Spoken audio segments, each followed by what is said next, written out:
It happened in South Africa when the apartheid regime was there. It collapsed the apartheid regime. I know with doing little here and little there, Israel will collapse. We see it very clearly that Palestine is going to be liberated, and will be free. But we need your help. We need everybody's help. So boycott Israeli products, boycott Israeli academia,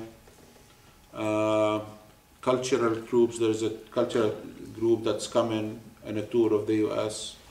I think these people should be ashamed of themselves. We should go. They come to San Diego, yes. We should go out there and demonstrate against them. Let people know that that these people are fascist. There is no other way around it. There is no other name to call them.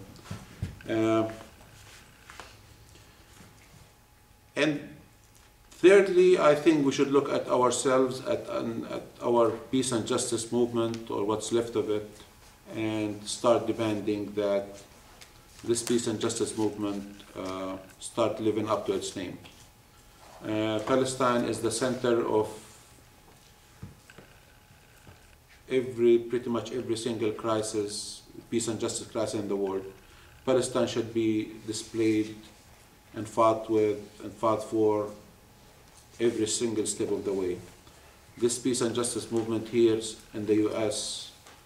is always stopping us from highlighting the issue of Palestine, and we know why, but we want you to also demand that they do it. Simply, the leadership of the peace and justice movement is a Democratic Party-based groups, and the Democratic Party is not a friend. It's not a friend of the Palestinian people, just like the Republican Party.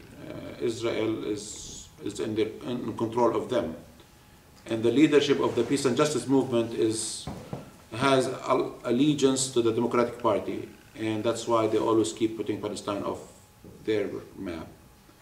We're going to keep fighting with them till we have Palestine in every single anti-war peace and justice event that's taking place, not only here but everywhere else in the world.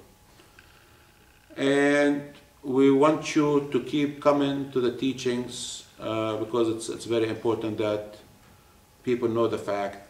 There is a complete ignoring to the facts in the U.S. I know there is internet and information around, but it's always good to know the facts, and to know the facts from the people who are living the facts. We are the one who know our history more than the Zionists who are teaching us and writing our history in the newspapers and put it on Channel 10 and all that stuff. So please keep coming to teachings, ask questions, know the facts, because nothing can be more powerful than knowing the facts. And I promise not to speak as much as Zahi, so I stop here. Thank you for coming. I really appreciate it. Please keep coming. We want you to come with us when we liberate Palestine. We want you to celebrate with us. You're part of our struggle. Thank you. You want to go? I've got questions. I need some of the facts. A lot of them. This is a tall order. The $11 billion, can you give us like a breakdown of how that works, roughly? Mm-hmm. Actually, there is almost $4 billion in cash. Okay. And there is very How do they pass it off as cash? I mean, it would have been done.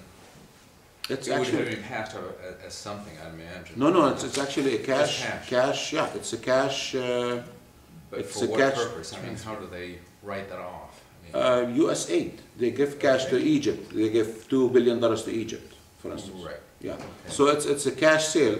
So one thing about this cash sale, however, a cash deal, Israel is the only country in the world that gets U.S. aid that cannot use the money right away.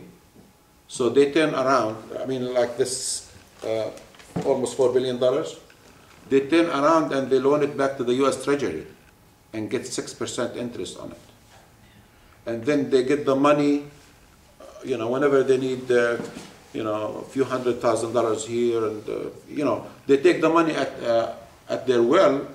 But while the money in the meanwhile is at the U.S. Treasury making interest for Israel. So they get the money, they loan it back to the U.S., they make interest on it, and they take it whenever they want.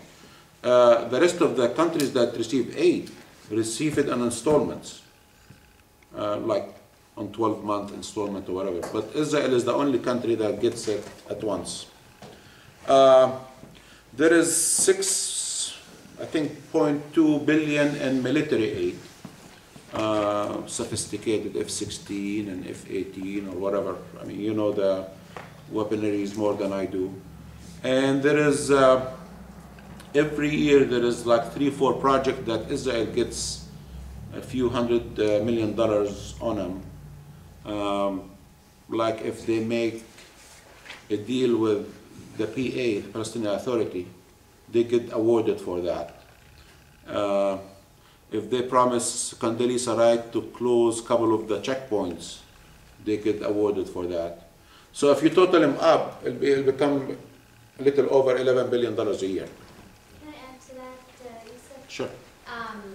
Also, there's no restriction on how Israel has to use the money. So if they were to use it for military aid or whatever, it's the only country where there's no restriction on how they can use the funds. Other countries, there are those restrictions. And also, I think the biggest is corporations. And I think the biggest one at this point is Starbucks and McDonald's, right? Where they're getting money from the United States. So just to add to your point. I want to add something to this. Israel's population is less than 0.001% of the total world population, but it is the largest recipient of aid from this country. It gets more money than the sub-Saharan continent of Africa, South America, and the Caribbean combined. That's fact.